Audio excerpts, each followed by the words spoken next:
नमस्कार, आपल्या एज्युकेशन प्लॅटफॉर्मवरती तुमच्या सर्वांचं स्वागत आहे. आजच्या लेक्चरमध्ये आपण कंबाईन पूर्व परीक्षा असेल किंवा चालू घडामोडीमध्ये राज्यसेवा असेल किंवा कंबाईन असेल, भारताचा जो अर्थसंकल्प असेल, महाराष्ट्राचा असेल किंवा सर्वेक्षण अहवाल असेल भारत आणि महाराष्ट्र, त्याच्यावरती कंबाईन पूर्व परीक्षेचे नेमके कसे प्रश्न विचारलेत हे आपण बघणार आहोत. राज्यसेवेसाठी पण प्रश्न विचारतात बजेटवरती किंवा आर्थिक पाहणी अहवालावरती, एकदम टू द पॉइंट आणि फास्ट मध्ये बघण्याचा प्रयत्न करणार आहोत. स्क्रीनवरती जे तुम्हाला दिसत असेल ते लोकसेवा पब्लिकेशनचं पुस्तक आहे, त्याच्यातून आपण हे घेतलेलं आहे. त्याच्यात कंबाईनचे प्रश्न, जसं कंबाईनच्या 2023च्या ग्रुप बी आणि ग्रुप सी जी एकत्र होती त्या याला प्रश्न आले होते. 3-4 जवळपास याचा प्रश्न आले.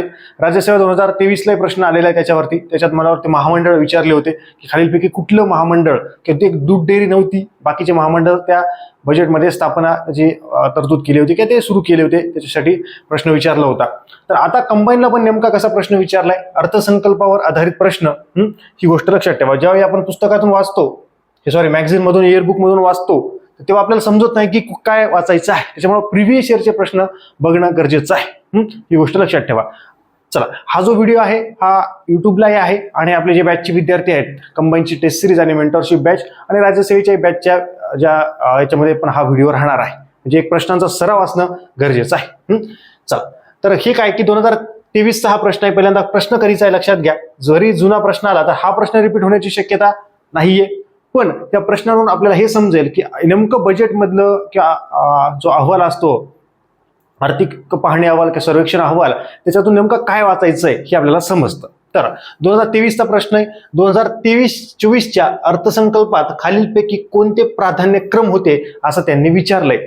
तर याच्यात 4 होते. सर्वसमावेशक विकास. आता हा जो प्रश्न आहे हा राज्यसेवेला येऊ शकतो. आता कंबाईनला तर ऑलरेडी आलाय, कारण की राज्यसेवेला हा जो शब्द आहे सर्वसमावेशक विकास, इन्क्लुझिव्ह डेव्हलपमेंट, हा खूप फेमस आहे. त्याच्यामुळं हा तिकडे नाही आला, कदाचित राहिला असेल त्यांच्याकडून, पण इकडे विचारलाय त्यांनी.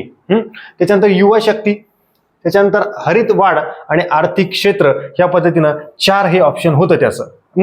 आता हे जे लोकसेवा पब्लिकेशनचं पुस्तक आहे त्यांच्यामध्ये त्या कंबाईनचं बुकमध्ये त्यांनी 2023-24च्या याच्यात त्यांनी दिलेलं आहे आणि त्यामधूनच तो प्रश्न आलेला आहे असं त्यांनी सांगितलेलं आहे. किंवा लेटेस्ट मधले जे काही आपले अहवाल्स वगैरे असतील किंवा बजेट असेल, शॉर्ट मध्ये त्यांनी ते देतात त्या परीक्षेमध्ये, किंवा तुमच्याकडे जे ईबुक असेल, मॅगझिन असेल, त्याच्यामध्ये पण ते उपलब्ध असतं. माझं फक्त एकच सांगणं आहे की बाबा तुम्ही हा प्रश्न बघा, कसा विचारलाय तो समजून घ्या आणि त्या पद्धतीने त्याच्यावरती थिंकिंग करा आणि मॅगझिन, इयरबुक ज्यावेळी तुम्ही वाचाल त्याच्यामधून ते त्या पद्धतीने समजून घ्या. बस माझा एवढाच उद्देश आहे. बाकी मी काही कोणाची जाहिरात करत नाही, कोणाचं काहीही करत नाही, पण मला हे घ्यायचं होतं, सांगायचं होतं, त्यामुळे या पुस्तकाचा मी वापर केलेला आहे.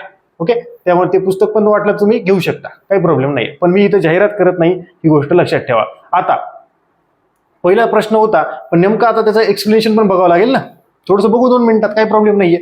हे जे बजेटमध्ये काय दिलं होतं बघा, की अर्थसंकल्पाचे 7 प्राधान्य क्रमांक आहेत, तसं त्यांनी सांगितलं होतं. म्हणजे बजेटमध्ये, मग ती नोट्समध्ये असेल, इयरबुक, मॅगझिन मध्ये ऑलरेडी असणारच आहेच, होतच ते. आपल्याला त्यावेळी लक्षात ठेवायचे बघा, हे सर्वसमावेशक विकास, शेवटच्या घटकापर्यंतचा विकास, पायाभूत सुविधा, गुंतवणूक, युवा शक्ती होतं बघा, पर्यावरण पूरक विकास आणि हे या सगळ्या गोष्टी. आता इकडे बघा, आर्थिक क्षेत्राचा विकास 2047 पर्यंत अमृत काळात.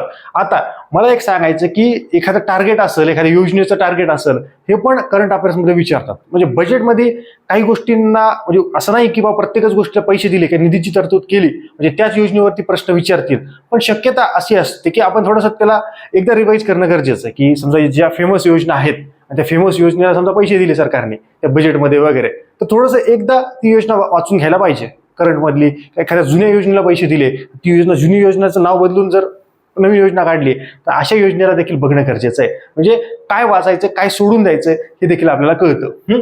बाकी इकडे बघा, हे त्यावेळेसच्या बजेटच्या बाबतच होतं की गरिबांना 2024 पर्यंत मोफत राशन देणार, हे तेव्हाच होतं, काही प्रॉब्लेम नाहीये. चला, ती गोष्ट कळलेली आहे.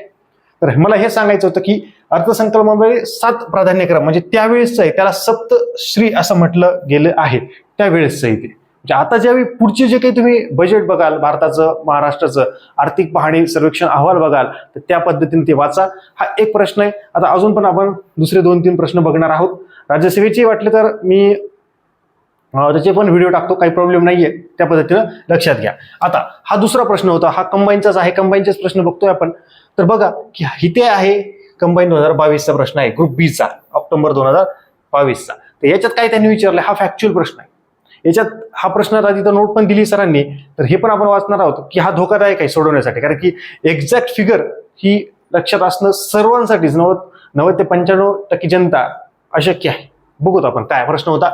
वायू प्रदूषणाच्या वाढत्या समस्येचा सामना करण्यासाठी 21-22च्या अर्थसंकल्पात 10 लाखांपेक्षा अधिक लोकसंख्या असलेल्या डॅश डॅश शहरी केंद्रासाठी रुपये 2217 कोटी प्रदान करण्याचा प्रस्ताव आला.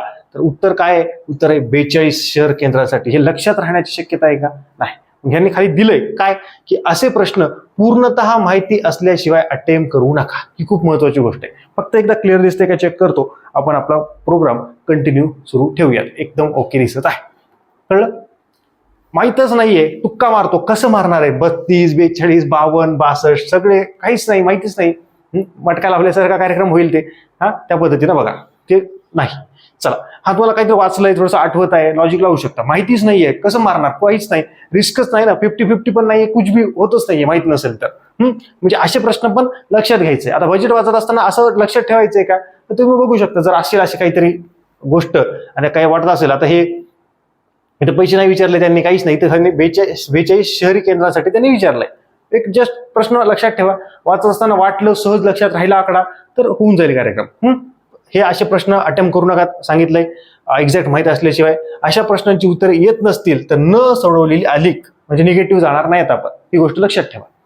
कारण असे प्रश्न प्रत्येकालाच माहिती असतील याची शाश्वती नाही. हे बरोबर आहे, प्रत्येकाला येईल असं नाही. 90 ते 95% जनता चुकणारच आहे जर टुक्का मारला तर. नशिबाचा भाग आहे. 1-2%, 5% पर्यंत बघू आपण, किंवा वाचलं असेल, हुकूम चुकून आलं असेल नजरेखाली, होऊ शकतं, शक्यता नाकारता येत नाही.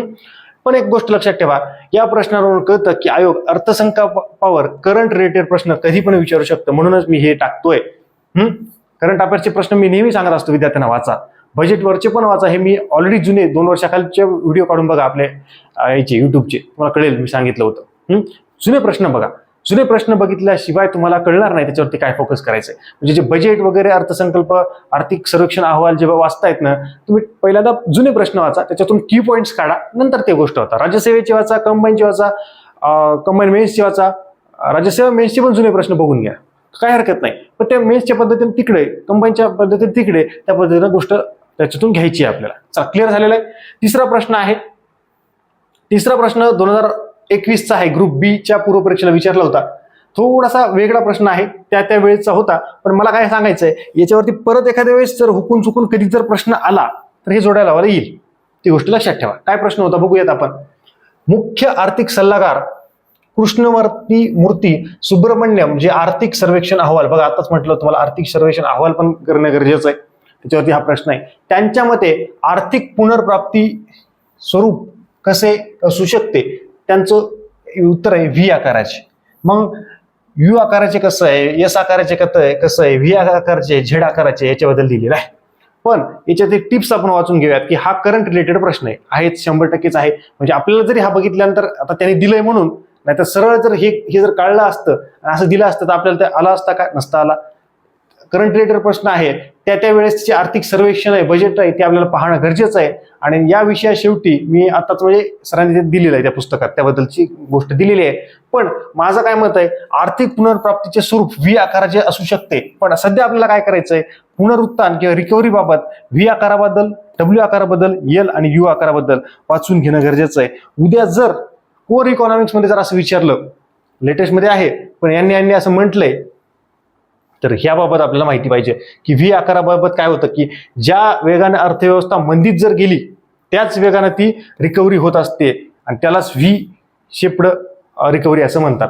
ही रिकव्हरी कशी होती की अर्थव्यवस्था मंदीत गेली आहे तर त्याच वेगाने ती वरी येणार. जशी इथे जशी याची वाट लागली आहे तशी त्याच वेगाने ती वरी येणार आहे.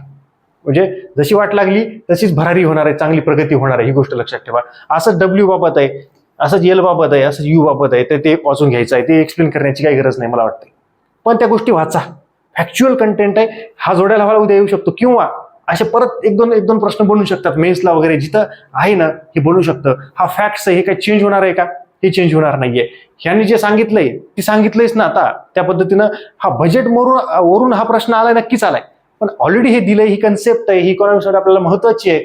उद्या मेन्सला वगैरे जर असा प्रश्न आला, कारण की एमपीएससीचे जुने प्रश्न जर तुम्ही बघत असेल, भरपूर प्रश्न रिपीट होतात किंवा नाहीच प्रश्न काही रिपीट झाले तर कंटेंट रिपीट होतो, ती गोष्ट लक्षात ठेवा. मला हेच सांगायचं होतं. जवळपास 3च प्रश्न होते, तर बघूत आपण खाली एखादा प्रश्न आहे का. नसतील तर राज्यसेवेचे प्रश्न आपल्याला बघणं गरजेचं आहे. जवळपास एवढे 3च प्रश्न होते. राज्यसेवेलाही 2023ला एक प्रश्न आला होता. जुनेही प्रश्न राज्यसेवा पूर्व परीक्षेला म्हणतोय मी, महामंडळाचा होता, त्याच्यामुळे त्या प्रश्न बघा. अजून जे काही प्रश्न जेवढे मिळतील तेवढे बघा. आपले जे बॅचेसचे विद्यार्थी असतील, तुम्हाला आपली टेस्ट सिरीज लावायची असेल कंबाईनची, तर कंबाईनची टेस्ट सिरीज किंवा मेंटरशिप बॅच टेस्ट सिरीज वेगळी लावायची, वेगळी लावू शकता. मला व्हॉट्सअपला मेसेज करा त्याबद्दल. किंवा कंबाईनचे जे विद्यार्थी असतील, कंबाईनची टेस्ट सिरीज आणि मेंटरशिप बॅच किंवा राज्यसेवेची टीचिंग आणि गायडन्स बॅच, त्या पद्धतीनं राज्यसेवेची टेस्ट सिरीज किंवा सरळ सेवेच्या कुठल्या एक्झाम बद्दल मला व्हॉट्सअपला मेसेज करू शकता. अजून कुठल्या टॉपिकवरती व्हिडिओ टाकायचा आहे, जे युट्यूबचे विद्यार्थी असतील त्यांनी मला कमेंट सेक्शनमध्ये कमेंट करा. आपला व्हिडिओ लाईक, शेअर आणि सबस्क्राईब नक्की करा. अशा जबरदस्त लेक्चरसह पुढच्या लेक्चरमध्ये भेटूयात. तोपर्यंत धन्यवाद.